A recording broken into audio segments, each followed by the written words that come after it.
morning. It is 10:06 a.m. on Friday, October 17th, 2025. Call this meeting of Wichita County Commissioners Court to order. First item of business this morning is to receive the activities report from the Indigent Healthcare Office. We good, Brendan? Yes. Okay. Yes, sir. All right. I'll invite our ladies up from the office. Come on forward and make the presentation. Commissioner Beecham has been proceeding. He's getting us ready for an excellent presentation, so no pressure. Definitely. Thanks.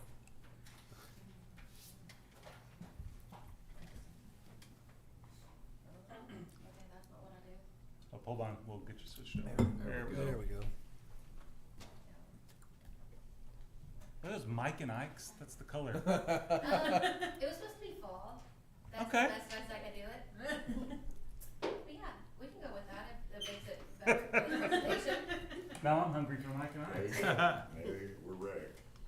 Good morning, guys. Morning. So what we're going to start with is just our numbers from 2023 to 2025. It's been pretty consistent for indigent healthcare across the board. In April of 24, you'll actually see a spike in it. Early April, late March, we actually started going out more into the community, meaning that we were boots on the ground. We stepped out, we made sure that we could meet with our community partners, our clientele across the board. And so that's where you're gonna see that spike in 106. It does plateau back down consistently and is just staying at a level. We're making sure that our clients are up to par with their medications, being polite across the board with ourselves, the pharmacies, and also just making sure that they're on time with everything. You'll also see on the next one, across the board should be exactly the same for our IA-pended clientele, meaning that nothing has really plateaued. It's all the same. Even with that little spike, everything is just going to be, go ahead. You have to tell us every time, and I Oh, apologize. you're good. You have to tell me every time. Okay. IA pended? IA-pended, meaning that they are in that initial stage with Social Security. So they're waiting to hear a denial or an approval for Social Security. Okay. So for our office, we do not authorize for them to go to specialists or get prescriptions at that time until we do hear something from Social Security. Okay. So currently, right now, as we pulled the numbers this morning, we're sitting at 90 clients and then 5 IA-pended. So again, it's still staying at that plateaued level.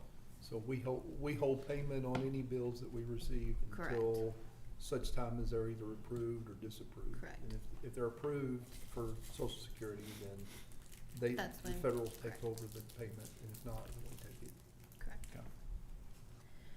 Then we're gonna go into our expenditures. So on this map, I would like to just note that back in 2018, the county was spending out $1.3 million for IHE or IHS. Currently, as of 2024, we have spent out $572,000. That is going to be a 58% reduction in our expenditures. Our next few slides will actually go into depth what actually builds up these expenditures for across the board for us. And all the while, medical costs have done nothing but Correct. continue to grow.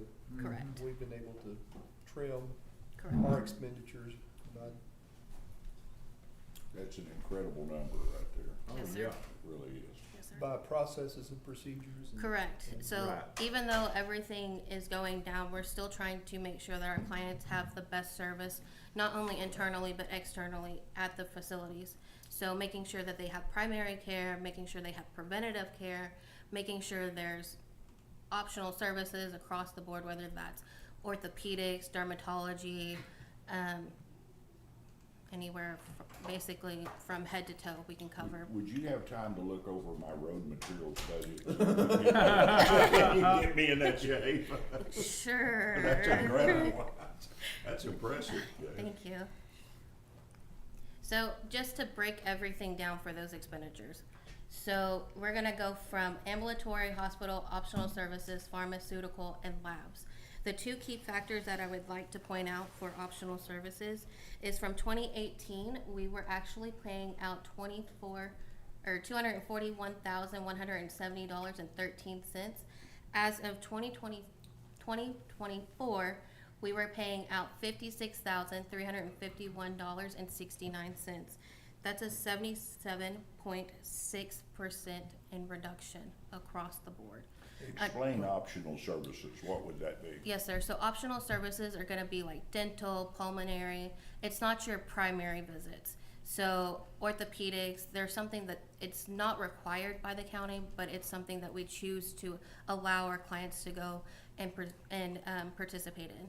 So just getting those additional coverage in orthopedics, pulmonary, again, from head to toe, basically, including dental, vision, across the board. Every year, we approve that optional services Correct. list. This year, we did add the addition Of dental for the preventative care, making sure that we're not having to spend more on that bottom dollar, As well especially, as in prosthetics. the prosthetic, one-time prosthetic use, so. correct. But a lot of that cost came down when we discovered that we were paying a lot of subscriptions to CPAP machines that were not being used. Correct. So we stopped allowing the use of CPAP machines because we were buying them and paying subscription fees and they were not being used. Another, Is there, in this number here on 2018, the pharmaceutical cost, yes, sir. same number relative, same number of clients involved in 2018 as there is in 2025 or 2024? No, sir. So that was a drastic drop down. I know on the first model, I can only go back to 2023. Prior predecessors were not doing reports correctly, so I'm not able to pull those exact numbers. But I can say there was a lot more clientele that should have not been on the program, and that's why those numbers also dwelled down. Gotcha. And I can tell you, I can't tell you the exact year, about approximately 12, 13 years ago, when I did the indigent healthcare bills, there was almost 500 clients in indigent Correct. healthcare. And now there's less than 100 or something. Wow. Yes, and now, that's all in processes and procedures, going Correct. through and making sure we're making them reapply every 6 months, like by statute, and Mhm. we're not just keeping people Yes, on, sir. on the program indefinitely. Mhm. So they Correct. have to actually qualify each 6 Where, months. where did the other 400 people go? What did they do? They either fell off the program, they started working hypothetically, they applied for Social Security, was awarded Social Security, found other resources, moved out of the county. There's optionals across the board. Yeah. I can't explain for them. And additionally, at that time, we were literally, any any inmate that came in, we were filling out full paperwork and putting them as in the client list. Correct. So they would stay on the client, they stay as a client, active client Mhm. for 6 months or Yeah. forever. I mean, no one was going through and making them reapply at 6 Correct. months. Well, and getting that straightened out allows the program to serve the people it's supposed to serve. Correctly, yes, sir. And do it effectively. Yes, sir. But there's a little more to the story of prescription medication, why it's dropped down, and Correct. that's, they Correct, can, and that will be in the next slide, actually. So another key point I would like to point out on this one is the pharmaceutical. From 2018, it was at $601,247. From 2024, it has dropped down to $70,436. So that is an 88.35% in reduction across the board for our office. And what is the difference in a per patient cost? Do you figure it that way? So prescriptions or In per? 2018, the people that were on, the 500 people on pharmaceuticals, their cost as far as what we expended versus today's cost and what the number of clients, how Yes, sir. has that changed? So not only for pharmaceuticals have we dropped our scripts down from 1,500. So for each script that a client can get, they're authorized 3. So the max number that could have been is at $1,500 times 3. That's $4,500. We have dropped that since to $500 times 3 is now $1,500, saving $3,000 per clientele and the maximum script. Not saying they're going to hit that max, but if it is to be hit, at least it's saving us $3,000. and So that's one way that we've knocked everything down. the But- office was also manually overriding that $1,500 Correct. threshold, and for some clients that their doctor prescribed a higher cost medication, we were just overriding it and paying it. Correct. But I just wondered, like, so $600,000 we spent on 500 people in 2018. If I took 600,000 divided by 500, I'd get a cost per person. If I take the 2024 and it looks like we're under 100,000, whatever that 75,000 say, and divide it by 100 person, 135 people, what would that look like? Is medical costs, is pharmaceutical costs per individual service gone up for? Yes, sir. It has gone Well, up tremendously. Let's get those numbers. Let's do the math on them. Okay, definitely. Like a cliffhanger there for you. That's an easy one to come Yeah. up with. So here, it might answer it here a little bit for you. This is in regards to our pharmaceuticals, so our IPM, our Integrative Prescription Management Summary. So from 2017 to 2024, it has dropped drastically. Again, we went from paying $1,500 per script times 3, $4,500, down to just $500. We're still within county regulations. We're actually sistered with Bell County and how we did that, on making sure our policies are within Chapter 61, making sure that we're in county ruling across the board. So, And I'm guessing, are you taking advantage of some of the yes. discounts and Yes. reduced costs? So- Yeah. Another way that we've made sure to keep costs low is utilizing St. Vincent de Paul, the Good RX, all of the prescriptions assistance across the board, whether that's the transition clinic, the hospital itself, the community center for their PAP program, which is the prescription assistance program. Through each facility, their doctor has their own additional pharmacies on staff, so they could actually get those prescriptions either for free or at a discounted rate. So that's Which is- another way that we can keep those numbers down. Which was a big ask. If you all remember when we used to Yeah. check the bills out in front Yeah. and sitting at the conference yeah. table, we were seeing bills for $3,000 for one prescription, and more. And that was almost every client that was coming Right. through had those kind of Correct. prescriptions. So being able to cut that back, still connecting them with the medications, if that's what the doctor really needs to prescribe them, or finding alternative methods to get that medication to them instead of just saying outright no. Correct. We'll pay for this, which is the basic medications. If you need more, then we try to find a way to get them more. And another way that we've also made sure to reduce cost is building our relationships with our pharmacists. Hey, we can't afford this one for our clients, so what's the alternative, or what is there that we could do? Well, we've learned from the pharmacy that they could actually reach out to the vendor itself, and they could get those scripts either, or those medications for free, or be on that program to be mailed out constantly and get samples for free for them. And we didn't really realize this, what we were doing is the same advocacy model that our new insurance is using. Right, And right. We did it Yeah. blindly, and they did it professionally. It's Right. funny, I was just Same thinking that, results. I mean, in the healthcare costs, you can often find a lot of savings. It just requires actively Correct. managing it and being involved. Correct. And, Yes, sir. yeah. So this slide actually goes more in depth of how those numbers are achieved for integrative prescriptions. It's just a breakdown for each grouping. So the left side is going to be for our SSI appellants, so the IA pending clients that then have received that denial from Social Security. That's gonna be that left side group. On the right side is gonna be all of our regular clients. There's nothing that they're applying for, they don't have anything open, it's just an actual 100% indigent client across the board. So this next one is another way that we've been able to utilize resources outside of Wichita County, or out of our indigent healthcare providers. So as of right now, Wichita County Indigent Healthcare does not cover glasses. We do cover the exams. So we then brainstormed and we actually reached out to a few. A prior predecessor of ours was like, why don't we utilize America's Best? They could do the exams and glasses, frames, lenses across the board for absolutely free. Free 99 is something that we wanted to hear. So we jumped on that tenfold. So as of last year, for our office, we've saved $1,200 across the board. So basically, we're saving the office visits, but also getting our clients glasses at no cost.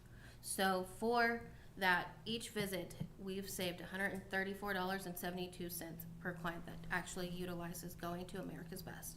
Now, we don't utilize it for clients that are diabetic because there is a little bit more in depth that they do need to see due to their eyes, and we get that, we understand that. So then for 2025, we have saved $1,700 across the board. So again, meaning that each client that is utilizing America's Best, they are saving the county $134 per office visit that we do not have to pay out. Together, we have saved $2,963.84 across the board For eye doctor visits. for just the office visits, but then that also gets them the glasses across the way. Now for depositions of remains.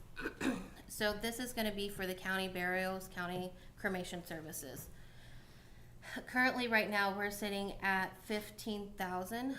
We're projected to hit anywhere from 25 to 30,000 this year. Again, we're still on a downward spiral of decreasing that cost across the board. We're making sure that anybody that does go through county for county indigent burial, that all resources are utilized. If they're able to be donated, we do suggest the family, hey, if you want to keep the ashes, let's go through a donation. It's no cost to you. Or through All Texas Cremations. It's a slight cost for just transportation, but it's not going to be the outrageous cost of $1,000+ to do the actual service across the board. So you can also remember earlier this year, we brought on an insurance locator service. It has also helped us lower costs because we're finding that some of our clients, both in the cremation side and in the indigent health side, have actual insurance. Correct. That we did not know of before. Correct. So then also this year we've started up doing reimbursements. So if anybody has passed and they do have either a lump sum in their bank account or on their body when they do pass, we try to recoup that money. Any money that we're spending out, we want to try to recoup as much as we can. So far this year, we have been able to recoup $28.88.70, plus an additional $50 yesterday that we are about to be pushing the paperwork through as of today. So an additional $50 on top of that is what we're able to recoup back in for reimbursement for county cremations. And then just to help us keep all of our costs down, again, we tried to go out to the community, talk to our predecessors across the board. We try to achieve at least 30 outreach events each year. We, as of 2024, this is the entire list that we've done across the way. So whether we're going to food banks, we're going to the housing authority, we're going to the mission, the refuge, we're going to United Regional, everything and anything that you can think of, we're trying to get our hands into it. So the intent on that is to connect with the actual Correct. clients that are in need. Correct. We're out there in the community Correct. seeking the clients that are actually in need and connecting the services to them. Yes. And then again, this is for 2025. So far, we're still projected to be about 30 per se. So we do about anywhere from 3 to 4 events a month. These are just a few of the pictures from this year and a little bit of last year, with the housing authority, City Views Church, Haircuts for Homeless, let's see, Legacy Church, hosting our very first lunch and learn for our providers. So not only are we out in the community, but we're also making sure that internally everything is still up to par. So we've actually been able to achieve sending out letters to our providers, making sure that they understand our billing process, making sure that they know their point of contacts across the way, whether it's our office or the auditor's office, making sure that there's communication and transparency for everybody. So we've also done a lunch and learn where we hosted them here, just pretty much that exact same letter, just in a less formal way, explaining what indigent healthcare is across the board for them, who to contact, what to do, if they have questions about Social Security process, our breakdowns. I would say it was a very good turnout. We had about 30 people that day. So. Our upcoming events, we actually have an event today. After we leave here, we'll be scooting on over. So we'll be going to Helen Fairby. The speakers for that is going to be the Faith Refuge. Next week we'll be down in Austin for our TICA conference, which we are charter members for the Texas Associations for the Indigent Healthcare. So we'll be learning about the new legislative laws, we'll be learning about what's to change in indigent healthcare, we'll be learning about jail medical, we'll be learning more in depth about everything. We'll also be just networking with everybody, making sure that we're still on par with everybody. If anybody's from the season has changed, just across the board, just making sure that all predecessors are knowing each other. Right now, Bell County's the Gold Star County. We Yep. wanna be the Gold Star County. Yep. That's our push. Yep, that is our drive. And then in December, we actually will be going to United Regional for an expo. This is just one of the many that United Regional hosts, but we have been attached to across the board. So that is our presentation for today, guys. There's a couple of things. Yeah. Number one, I'd love it if you send over the PowerPoint Yes. to us so that we can see it. Mark, I imagine you're gonna be talking about this at the town hall on Tuesday night? Yep. Okay, good, cause that is information that I think the taxpayers and residents would love to see of how we've managed to achieve all of that savings, but not do it through the means of cutting quality of care. Correct. It's just a matter of actively managing it and Correct. doing that well. And then all of this is the case without the Community Healthcare Center even being as active of a partner as they used to be, which we're on the way to Yes, doing sir. that as well. So that's great. That's outstanding. It's constant engaging with our Correct. partners in the community Yep. is really Yep. what brought the cost down. So- Correct. Yeah. So, you are to be commended. This is all your work. Thank you. Um, But now you've So set the proud bar. of you. Yeah. The bar's So high. now you've set the bar. Now you Yeah. gotta keep meeting. Yeah. Yeah. How many homeless clients do you have that actually identify as homeless? Currently, would you want to also classify like the Faith Mission and Faith Refuge, considering they're not technically Yes. from here? So we're sitting at 90 clients. I would probably say about 75. Majority of our clients are going to be from the Salvation Army, the Mission, the Refuge. Really? Yes, sir. They're the ones that keep us rolling. David and Melissa amen them Wow. for men. The indigence standards are It's they're pretty difficult to meet. 21% of the Correct. federal poverty Correct. level. Huh. Resources such as a house, well, I won't say such as, house is not included towards that resource limit, is it? If it's homesteaded, no, Okay. but if it's not homesteaded, it could count against them. If someone's got a non-homesteaded house, I don't think they're probably indigent, but. As long as it's under 2,000. Yeah, okay.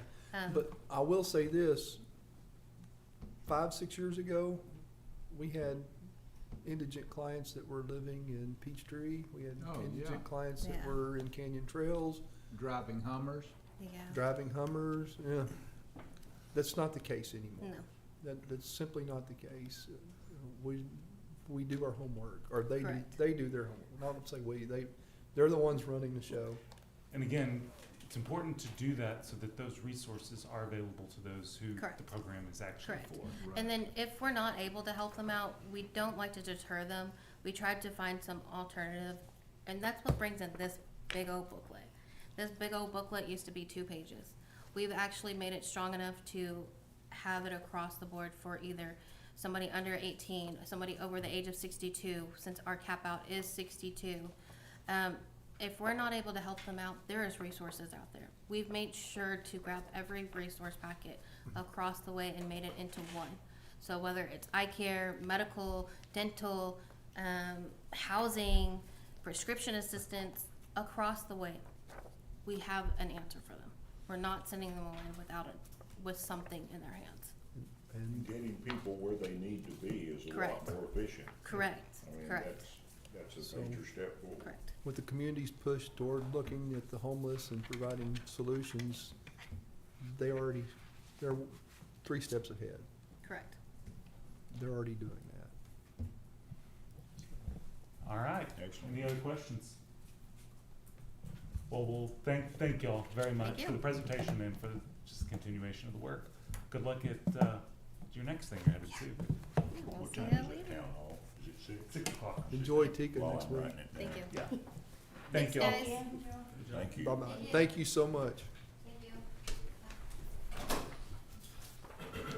All right, and I expect that the sheriff's gonna tell us how he's cut 90% over the last 7 years from. What a setup. Yeah, I don't even have a nice slideshow for you. I feel like I might just walk out. And just go. Item number 2 is review and discuss jail maintenance projects and work orders. Sheriff? Last 2 weeks, I did 127 work orders of preventive maintenance repairs. We are replacing some of the solitary panes, cause you can't see them anymore. They've been hit so many times on the inside, scratched up and just gotta be replaced. What scratches them up? The plastic cups they get, and so just whatever they can get their hand on that will be hard enough to hit that, they just constantly bang on that glass, Wow. so, yeah. On Tuesday's, agenda this past Tuesday, there was a bill for the, total refrigeration. They had to replace the, compressor on the freezer. It went out, so they actually had one in stock that was bid. I told them to go ahead and get them a quote to have one on hand, because that freezer's full of food. Right. No one lose the food. That was a little over $5,300. That was replacement labor and everything, so. The light drivers were starting to go out. We had one here, one there, now we got 10. So it may be just a slow replacement of all the light drivers for these LED lights. Yeah. Warranty's up on them. Sure. And there's a few lights in the jail if you haven't noticed. Yeah, they stay on almost all the time. Yeah, what nighttime the pods go out, Yeah. so, other than the night lights. But, yeah. Okay. So other than that, that's really it for the, maintenance. You want to talk through the revenue numbers now, or? We can do that next. Okay. Let's go ahead and handle it under That this is one. for the last 2 sessions, because we didn't meet after the last pay period about, Collin County has completely pulled all their inmates out. We no longer have any Collin County inmates. They've been replaced by Marshal Service inmates, it looks like. Yeah, we probably will take a few more once we get this next jail school through. We're gonna do jail school next month. So once we get them through that school, we'll be able to take a few more. As of last Thursday, we had 32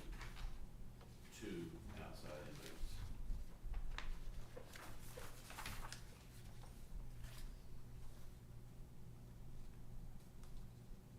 Okay. We have one open pod that we do not have anybody in at the time, so we can take a few more once we get to this jail school. Okay. If we choose to. Any questions? What's our daily population right now? It's 543 this morning. 543. That's the lowest it's been. in Yeah, a we're long back time. down to. low Unfortunately, 550s. done a really good job of getting people through courts, and we're starting to get them moved Is- out. We probably have moved, probably nearly 80 in the last 5 weeks or so, out of the jail to prison.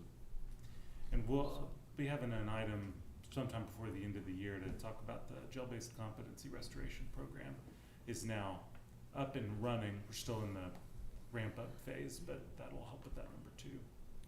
And what is that, Jim? It's where instead of waiting for inmates who've been declared incompetent to stand trial, instead of waiting for a spot to open at the state hospital, we, got a program with Helen Farabee where they come and do competency restoration while they're in jail. Right. So, I just didn't know that was the name of that. Okay. any other questions on this item? All right. Item number 3 is receive status report on salaries and overtime. Everyone should have that from Wilmer yesterday at 8:26 a.m.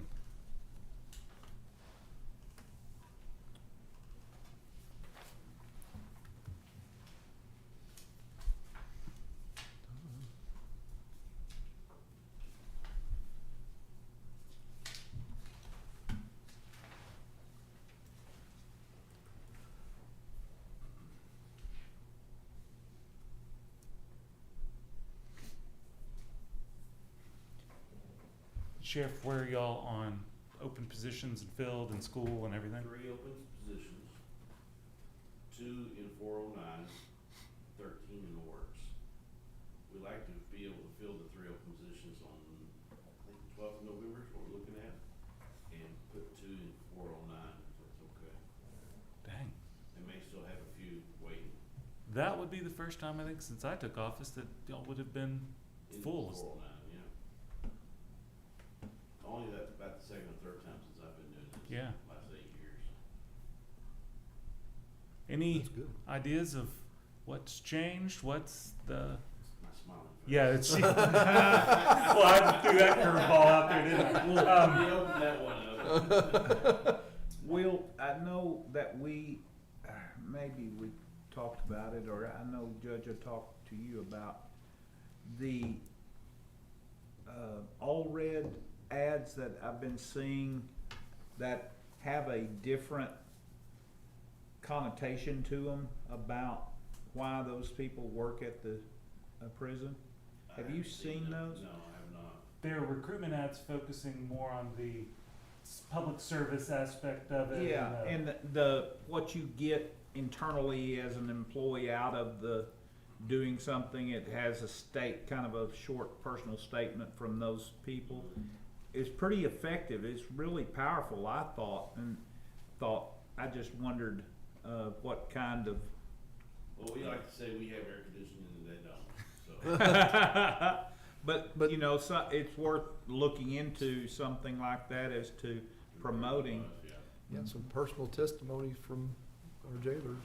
Mhm. Why, Well, we have that on What our video. what makes them go to work? I actually had to stop Jeff from getting in his car driving down. He was ready to get the application. We did have, in the jail part, there was 2,400 and some odd hours of overtime, which is down quite a bit. But again, in that same time frame, we had 1,300 hours of sick or vacation time used, which drives that overtime rate up.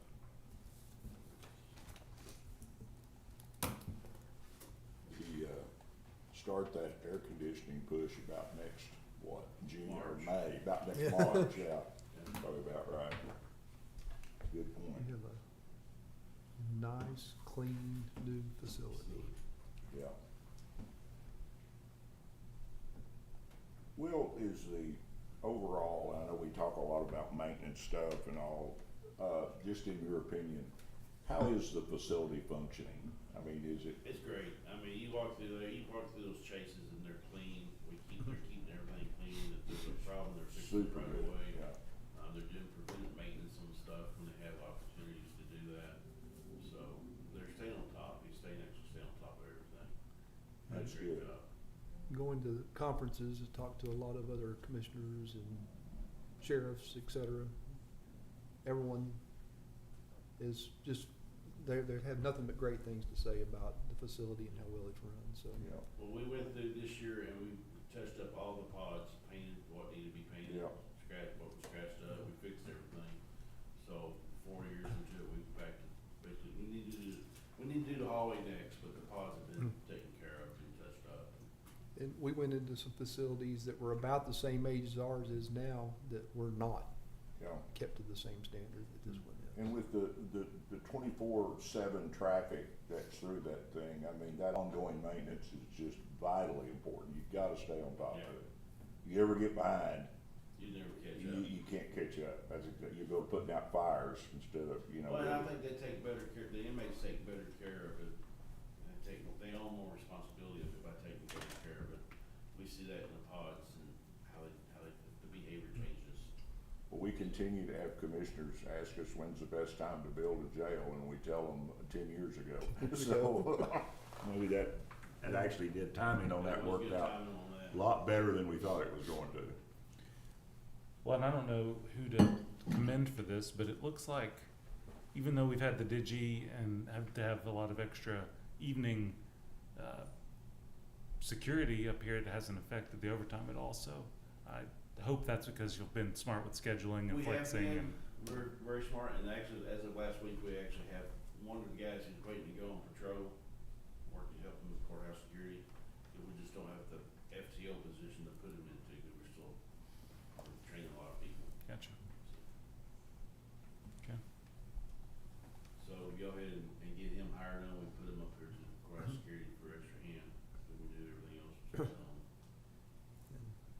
say courthouse security is excellent to work I with. agree.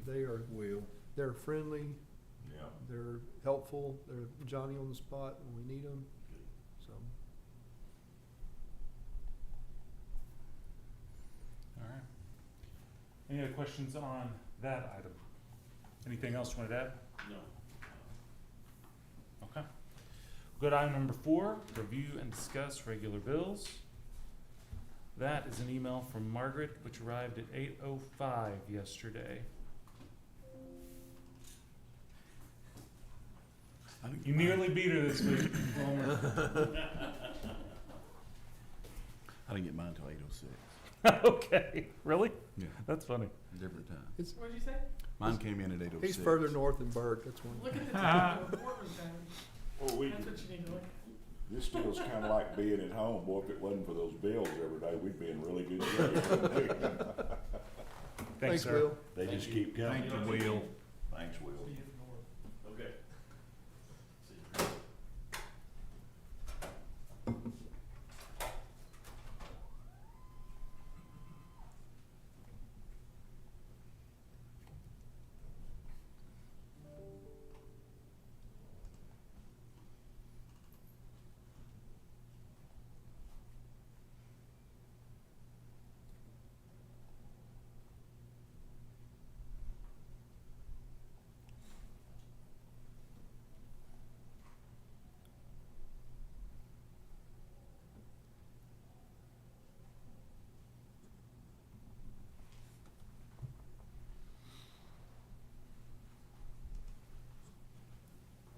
Notice we've still got the one direct energy charge on here for the firing range. Did we miss that one on the list, or it's just a holdover? Yeah, it's just, when I got the list from Reliant, we had so many meters and they were being changed anywhere from the beginning of October all the way to the end of October. Gotcha, okay, They weren't all one date cut off. okay. We knew we were gonna have some overflow, but there really wasn't any way to get around it. And now that you say that, I think I remember you telling us that already, so thanks for telling us again. That's okay. Telling me again.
Any issues with the jury payment software and how all that's interacting, or is it working well?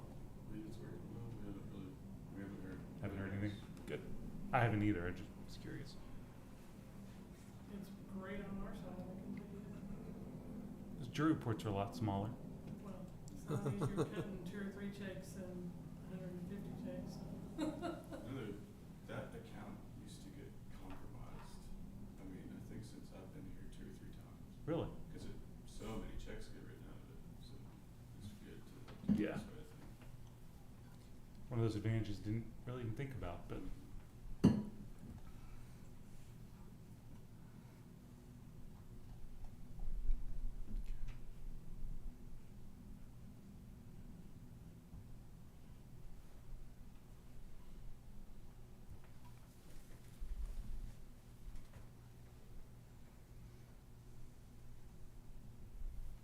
you good? Yeah. Mark, you still looking?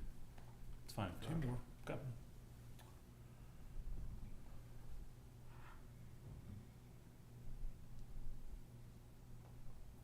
Still looking, Jeff? No, I'm good through. I looked through this yesterday, so. I'm good. Barry, you good?